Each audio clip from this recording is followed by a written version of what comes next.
Repetition is the mother of retention. You want to get to the point where when you see something, you hear something, you write something, and then you say something, then you truly understand and know that something. The reframing principle. Let's discuss this. The reframing principle is essentially a concept of taking these nasty negative things and figuring out a way to look at them with a completely different perspective. On a very simple note, you could say something bad happens to you and you're like, well, some people are homeless. Some people are starving. Some people have it way worse. Okay, that's a very simple explanation of reframing. That's absolutely true. There's always people that have it worse than you. The problem I faced with that reframing was it's disconnected. When I'm talking about like other people that I don't really know, I don't feel this explicit connection. Let's talk about reframing in a way that's very personal to you that will help. When my son was 2 years old, Reston, and he got diagnosed with autism, that shook me up. All the things that I felt like I was going to experience with him, I was like, man, I'm going to get him all involved in all these sports, and I'm going to be taking him out, we're going to go golf, we're going to travel, we're going to do all stuff. It's like my firstborns, just all these visions. And it's like suddenly that path changed to where now it's like a goal. It's like right now my biggest goal with him is like by the time he's 18 years old to get him in a position where he could actually have a job, or get him in a position where maybe even one day he could meet somebody and fall in love and even live on his own if he wanted to. Creating some of the things we take for granted, getting him to that point.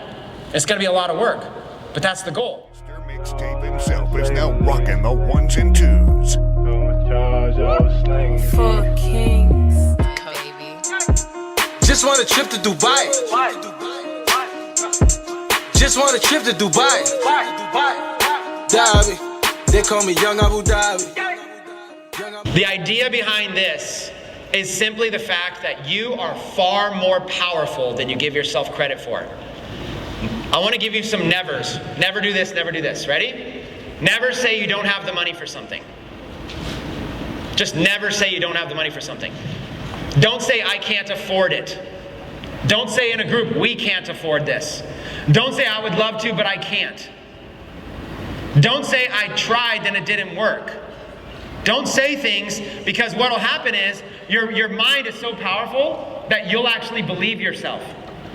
You'll literally believe yourself.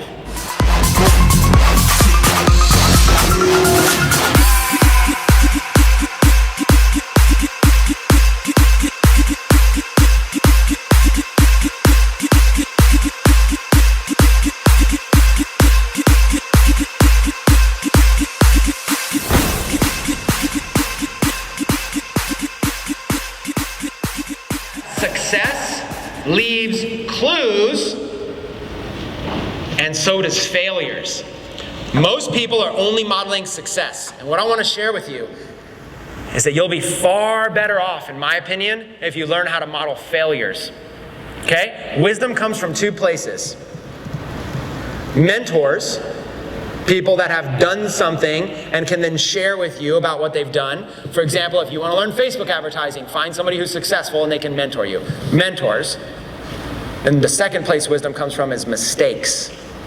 Wisdom comes from two places, mentorship and mistakes. Okay? Success and failure. And oftentimes you can learn more from failure than you can from success. If you get the opportunity to be around somebody successful, you don't ask.